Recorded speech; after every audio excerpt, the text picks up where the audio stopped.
आज है 14 अगस्त का दिन। ये दिन सिर्फ़ एक तारीख़ ही नहीं बल्कि हम सब की पहचान है और हमारा परचम हमें याद दिलाता है कि ये आज़ादी हमें आसानी से नहीं मिली बल्कि बेशुमार कुर्बानियों का तोहफ़ा है। आज दिल की हर धड़कन से एक ही आवाज़ सुनाई देती है, पाकिस्तान ज़िंदाबाद। आप सभी लोगों को जो है वो 14 अगस्त का दिन बहुत बहुत ज़्यादा मुबारक हो। मैं लेट हो गई थोड़ा-सा, कल का व्लॉग आज अपलोड कर रही हूँ आप लोगों के लिए। और आज मौसम भी देखें, हमारी आज़ादी वाले दिन कितना ही सुहाना और ख़ूबसूरत हो गया। सुबह-सुबह भीगी-भीगी सड़कें और ख़ूबसूरत सा बारिश का मौसम हुआ हुआ था। और मेरी दुआ है कि अल्लाह ताला जो है वो सभी मुल्कों को सलामत रखे, शाद और आबाद रखे सभी मुल्कों के लोगों को। आज का व्लॉग बहुत ही ज़्यादा इन्फॉर्मेटिव है आप लोगों के लिए। आज आप लोगों की बहुत सी क्यूरीज सॉल्व हो जाएंगी। आप लोग अक्सर पूछते हैं ना बहुत सारे कमेंट्स में क्वेश्चंस, तो आज मैं कोशिश करूँगी उन सबका जवाब दूँ और आप लोगों के साथ शेयर करूँ, क्योंकि बाज़ दफ़ा क्वेश्चन के आंसर्स बहुत लॉन्ग हो जाते हैं, कमेंट्स में देना पॉसिबल नहीं होता। तो मैंने सोचा कि आज वीडियो बनाती हूँ और आप लोगों के साथ आप लोगों की जो क्यूरीज़ हैं वो भी सॉल्व हो जाएंगी और मैं रूटीन भी शेयर कर लूँगी। तो अभी मैं अपने बच्चों के लिए ब्रेकफ़ास्ट बनाने लगी थी और आज के ब्रेकफ़ास्ट में मेरे बच्चों की फ़रमाइश थी कि मैं उनके लिए जो है ना वो अंडा पराठा बनाऊं और अंडे वाला जो पराठा होता है वो मैं उनको बना के दूं। सो मैंने यहाँ पे प्याज, टमाटर, हरी मिर्च अच्छे से चॉपर में चॉप कर ली थी और एक अंडे से बड़ा प्यारा सा खूबसूरत सा पराठा बन जाता है। और सबसे पहला क्वेश्चन जो कि मुझे बहुत आता है कि आप अपने बच्चों की डाइट शेयर करें, आप अपने बच्चों को क्या बना के खिलाती हैं ज़्यादातर। तो मैं अपने बच्चों को ज़्यादातर होममेड फूड खिलाती हूँ। एक टाइम पे जब मेरे बच्चों की भी ईटिंग हैबिट्स इतनी ज़्यादा डेवलप नहीं हुई थी, तो वो भी बाहर बेकरी आइटम्स और पापड़ और जूसेस इस तरह का बाहर का खाना बहुत खाना पसंद करते थे। जब भी उन्होंने अपनी नानी की तरफ जाना या कहीं पे भी जाना ना, तो छोटे बच्चों को अक्सर लोग इस तरह की चीज़ें देते हैं। तो वो बहुत ज़्यादा ऐसी चीज़ें खाने लग गए जिससे उनको घर का खाना अच्छा ही नहीं लगता था। एंड देन फिर मैंने स्टैंड लिया और उन सारी चीज़ों को मैंने रिप्लेस कर दिया फ्रूट्स एंड वेजिटेबल्स के साथ। नो डाउट बच्चों की ईटिंग हैबिट्स डेवलप करने के लिए मुझे बहुत मेहनत करना पड़ी, लेकिन एक टाइम ऐसा आता है कि बच्चे घर के खाने के आदी हो जाते हैं। तो मैंने वही चीज़ें जो हम लोग घर में खाते हैं उसको बच्चों की पसंद के मुताबिक ढाल दिया। और जैसे बच्चों को एग पराठा मेरे बच्चों को बहुत पसंद था, बट एक टाइम आया कि वो एग पराठा खा खा के भी थक गए थे। सो मैंने उनको इस तरीके से लेयर्स वाला पराठा बना के दिया, उसके ऊपर एग्स लगा के दिए और उसके अंदर वेजिटेबल्स भी चली जाती हैं। जैसे अभी मैंने एग के अंदर बहुत सारी वेजिटेबल्स डाली हैं। जब मेरे पास ज़्यादा वेजिटेबल्स होती हैं ना, जैसे गाजर हो गई, शिमला मिर्च हो गई, तो वो सारी वेजिटेबल्स मैं अंडे में डाल देती हूँ अक्सर। और अभी तो मैं ये सुबह के लिए उनका पराठा बना रही थी और यहाँ मैं देसी घी का इस्तेमाल कर रही थी। लेकिन जब मैं दोपहर को उनको जब उनका दिल करे, जैसे बच्चों का कभी शवारमा और इस तरह का चटपटा चीज़ें खाने का दिल चाहता है, जो कि हर बच्चे का अक्सर करता है, तो फिर मैं उनको इसी तरह बना के और उसके अंदर मैं मेयोनीज़, केचप, टमाटर और साथ में मैं उनको खीरे और इस तरह वेजिटेबल्स डाल के रोल बना के देती हूँ। एक वो बहुत हेल्दी हो जाता है, दूसरा बच्चे वेजिटेबल्स खा रहे होते हैं, उसके अंदर अंडा भी होता है। और कोशिश करें कि होल व्हीट का पराठा बनाएं, गंदम की रोटी बनाएं बच्चों के लिए। मैं मैदे का बहुत कम इस्तेमाल करती हूँ, ऐसा नहीं कि करती नहीं हूँ। कभी डोनट हो गया, केक हो गया, इस तरह की फैंसी चीज़ें भी घर पर मैं बच्चों को बना के देती हूँ, लेकिन वो बहुत कम मैं बना के देती हूँ, क्योंकि मैं इन्हीं चीज़ों के अंदर इतनी वैरायटी ले आई हूँ ना कि मेरे बच्चे इनको खा के खुश हो जाते हैं। और कभी अगर आपके पास चिकन अवेलेबल है तो आप उस पर चिकन टिक्का और अच्छी से उसकी फिलिंग बना के आप इसी तरह पराठा रोल के अंदर लगा सकते हैं और प्याज के रिंग्स काट के इस तरह आप बहुत सारी वेरिएशंस कर सकते हैं, जैसा कि आपके बच्चों को पसंद है। जैसे मुझे पता है कि मेरे बच्चों की क्या लाइकिंग एंड डिसलाइकिंग्स हैं, तो मैं उसी हिसाब से उनको बना के देती हूँ। और यहाँ नाश्ते का टाइम था। वैसे तो मेरे बच्चे अब इतने अच्छे, मतलब उनकी आदत डेवलप हो गई है कि वो मेयोनीज़ और केचप के बगैर भी चीज़ें खा लेते हैं, लेकिन मैंने आप लोगों को थोड़ा सा दिखाना था, इसलिए फिर मैंने इसके अंदर थोड़ा सा केचप और मेयोनीज़ भी लगा दिया। और आप इसके अंदर अपनी पसंद की, अपने बच्चों की पसंद की वेजिटेबल्स भी फिल कर सकते हैं। इसी तरह मैंने पराठों में बहुत सारी वेरिएशंस करके बच्चों को खिलाई। कभी प्याज का पराठा, प्याज और टमाटर और नमक मिर्च वाला पराठा, कभी आलू का पराठा, गोभी का पराठा। मतलब मेरे बच्चे रोटी खाने से ना नहीं करते जब उनको इतनी वैरायटी मिल रही होती है। एक टाइम था मेरे लिए भी आसान नहीं था बच्चों की इस तरह से ईटिंग हैबिट्स डेवलप करना, बड़ी मुश्किल होती थी। लेकिन मैंने बच्चों को फ्रूट्स खाने की आदत डाली, फ्रूट्स को डिफरेंट डिफरेंट शेप्स में काट के बच्चों को दिया। जब उनको स्नैक की ज़रूरत महसूस होती ना, तो मैं उनको पापड़ों और इन जूसेस वगैरह की जगह मैं उनको मिल्क शेक बना के देती।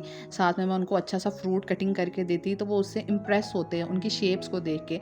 बच्चों को अगर आप वही खाना ना अजीब अंदाज से बना के देंगे तो उनको वो अच्छा लगेगा।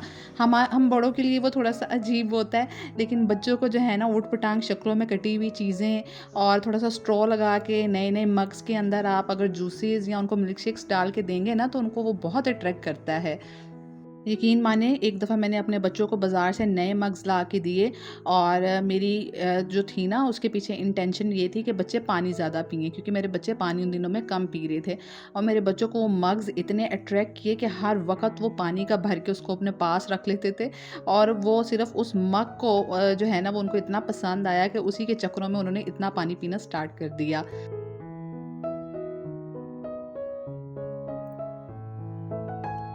अभी मुझे ना हादिया की ये कमीज़ ठीक करनी थी और ये भी मेरी ना बहुत अच्छे से एक ब्रांड की शर्ट थी और ये मेरे पास पड़ी हुई थी, तो थोड़ी-सी फिटिंग में ज़्यादा थी। मैंने जिस टेलर से कपड़े सिलाई करवाए थे ना, उसने एक टाइम पे बहुत ज़्यादा फिटिंग शर्ट्स की रखना शुरू कर दी और मेरा फिटिंग्स में बहुत ज़्यादा दम घुटता है, तो ये शर्ट पड़ी हुई थी। मैंने 2 से 3 बार मैक्सिमम पहनी थी, तो मैंने हादिया से ना कहा कि मैं ये आपको स्टिच करके ठीक कर देती हूँ और आज मेरा बिल्कुल इरादा नहीं था इसको ठीक करने का। लेकिन आज मुझे ना हादिया को एक काम के लिए मोटिवेट करना था, उससे मैंने एक फ़िज़िकल एक्टिविटी करवानी थी और बच्चे जो हैं ना वो घर पर बैठे रहते हैं और एक्सरसाइज़ वगैरह नहीं करते, आजकल पार्क में हब्स की वजह से नहीं जा रहे होते, तो मैं उनसे घर में ही बोलती हूँ कि कोई फ़िज़िकल एक्टिविटी करो, तो वो ना आमादा नहीं हो रही थी इस चीज़ पे। तो मैंने जब उसे फ़िज़िकल एक्टिविटी करवाई, मैंने उसे लालच दिया कि मैं तुम्हें ना अभी नया सूट सिलाई करके दूँगी, तो वो बड़ी खुश हो गई और फटाफट उसने आधे घंटे में जो है ना वो सारी एक्टिविटी भी कर ली और मैंने सोचा कि ना बस बच्चों को उनकी पसंद की चीज़ का लालच दे के आप कुछ भी काम करवा लें। तो मीनवाइल मैं अभी सूट उसका ठीक कर रही थी और मेरे हस्बैंड ने पढ़ने जाना था जुमा की नमाज़। तो मैं फटाफट से उठी और सबसे पहले हस्बैंड को सूट प्रेस करके दिया और मैं अपने हस्बैंड के सूट जो है ना इसी तरह साथ-साथ ही प्रेस करती हूँ। मैं ना पहले मेरी आदत थी कि मैं सारे सूट प्रेस करके इकट्ठे रख देती थी, लेकिन उसका कोई फ़ायदा नहीं होता था। मेरे हस्बैंड जो है ना सारे अलमारी में से उतार-उतार के उनका कचूमर निकाल देते थे, सब पे सिलवटें पड़ जाती थी और जो मैंने फ़ोल्ड करके रखे होते थे ना उनकी तो हालत मत पूछें। तो अब से फिर मैंने यही करना शुरू किया कि मैं साथ-साथ ही प्रेस करके दूँ उनको और फिर जल्दी से उनको सूट प्रेस करके दिया और हादिया की कमीज़ तो मैंने फ़ोल्ड कर दी थी और अभी बस ये जो है ना इलास्टिक का काम रह गया था, क्योंकि ट्राउज़र जो था वो काफ़ी लंबा था और ये मुझे काफ़ी लंबा था लेंथ वाइज़, तो मैंने सोचा कि ना इसका ऊपर से इलास्टिक नया डाल देती हूँ, क्योंकि नीचे ट्राउज़र का ना काफ़ी अच्छा डिज़ाइन लगा हुआ था, क्योंकि ये प्लाज़ो सिला हुआ था और मेरा दिल था कि जब हादिया पहने ना तो मैं आप लोगों के लिए एक क्लिप बनाऊँ, लेकिन वो जल्दी-जल्दी से अकेडमी के लिए भाग गई और मैंने जो है ना वो क्लिप ही नहीं बना सकी। तो अभी जो है इसकी ऑयलिंग का वक्त हो गया था और एक जो सेकंड क्वेश्चन आप लोगों का हेयर केयर रूटीन के बारे में बहुत ज़्यादा आता है, तो आज सारे आप लोगों के डाउट्स क्लियर कर दूंगी। आप अक्सर कहते हैं कि आपके बच्चों के बालों पे आप क्या यूज़ करती हैं जो इतने हेल्दी हैं। तो मेरी जो बड़ी बेटी है उसके शुरू से बहुत हेल्दी बाल थे और जो ये छोटी वाली है ना, इसके इतने हेल्दी नहीं थे, इसके काफ़ी जगह से बाल नहीं थे सर पर और इसको बचपन में ना बहुत ज़्यादा डैंड्रफ का भी मसला था। तो फ़र्स्ट ऑफ़ ऑल ये वाला ऑयल है मस्टर्ड ऑयल, सरसों का तेल। और एक मेरी बहन ने इसकी रेमेडी भी पूछी थी कि ये कैसे तैयार होती है ये रेमेडी। तो अभी तो मेरे पास ये इतना सारा ऑयल पड़ा हुआ है, मैं एक ही दफ़ा इतनी फुल बोतल ना भर के रख लेती हूँ। और वैसे जो है ना मैं ऑयल को फ्राई पैन में डाल के उसके अंदर प्याज अच्छे से जो है वो मैं डार्क ब्राउन समझ ले जल जाता है प्याज, और उसके अंदर मैं फिर थोड़ा सा मेथी दाना भी डाल देती हूँ, थोड़ी कलौंजी भी डाल देती हूँ और फिर जब वो अच्छे से पक जाता है ना तो फिर जब वो ठंडा हो जाता है उसको मैं छान कर रख लेती हूँ।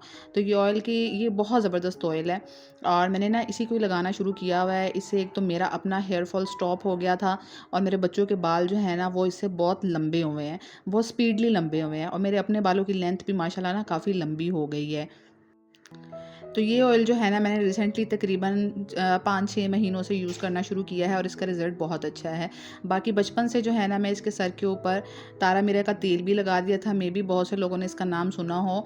और वो ना इसकी खुश्की के लिए बहुत अच्छा था, क्योंकि इसका डैंड्रफ इतना ज़्यादा हो जाता था कि वो इसकी ना आईब्रोज़ के ऊपर तक और इसकी जो है वो पलकों के ऊपर तक आना शुरू हो जाता था। तो फिर मैंने इसके सर पे तारे मीरे का तेल लगाया एंड बिलीव मी, मुझे 2 से 3 दफ़ा मैंने यूज़ किया, वो थोड़ा-सा सर की स्कैल्प के ऊपर लगता है, लेकिन उसके इतने अच्छे रिज़ल्ट्स थे ना कि इसकी डैंड्रफ ख़त्म हो गई, मतलब जड़ से ही ख़त्म हो गई। क्योंकि अक्सर बच्चों के सर में खुश्की होने की वजह से भी उनके बालों की ग्रोथ अच्छी नहीं होती। दूसरा बस ये ऑयल मैं अच्छे से इनका मसाज करती हूँ, लास्ट तक लगा देती हूँ और 1 घंटे तक लगा के अक्सर ये वॉश कर लेती हैं। दूसरा मैंने बचपन में इनके सर के ऊपर अच्छे से ऑयलिंग की और टोटके बहुत यूज़ किए, जैसे मैं अंडा, दही और सरसों का तेल मिक्स करके लगाती थी। एलोवेरा बहुत ज़्यादा मैंने लगाई इनके बालों में। एलोवेरा के अंदर मैं एक पूरा अंडा शामिल कर देती थी और साथ में थोड़ा सा विनेगर। सो इनके सर की खुश्की भी ख़त्म हो जाती थी और बालों की ग्रोथ और शाइन भी बहुत अच्छी रहती थी।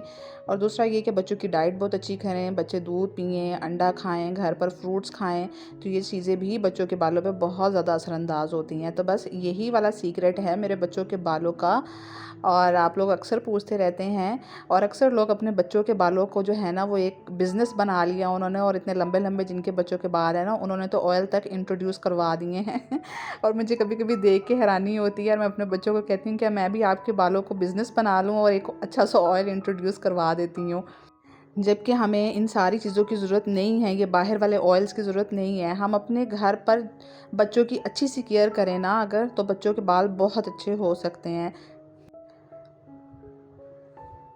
एंड बिलीव मी कि आप अगर अपने बच्चों की बहुत अच्छी केयर करेंगे ना, जिस चीज़ की भी केयर करेंगे, चाहे वो स्किन है चाहे बाल हैं, तो उसका रिज़ल्ट आपको मिलेगा ही मिलेगा। तो अभी यहाँ पे मैं बना रही हूँ अरवी गोश्त का सालन, और यहाँ मैंने थोड़ा चिकन डाला, नमक मिर्च हल्दी डाली, थोड़ी सी अरवी फ्राई की और देन मैंने इसमें शामिल कर दी। आप लोग बताना कि आप लोग अरवी फ्राई करते हो, क्योंकि अक्सर मैं फ्राई करती हूँ और अक्सर फ्राई किए बगैर भी डाल देती हूँ। तो मेरे बच्चों को जो है ना अरवी में चिकन बहुत पसंद है। और अगर आपके बच्चे सब्ज़ी नहीं खाते ना, तो आप कोशिश किया करें कि उसमें आप चिकन डाल लें या कोई भी जो है ना वो मीट डाल लें, तो बच्चों को सब्ज़ी गुजर जाती है उससे। अगर आप बच्चों की हैबिट सब्ज़ी रोटी खाने की डेवलप करना चाहते हैं ना, तो उसमें एक आधा पीस बच्चों के लिए चिकन का भी डाल दिया करें, ताकि वो खुश होकर सब्ज़ी खा लें।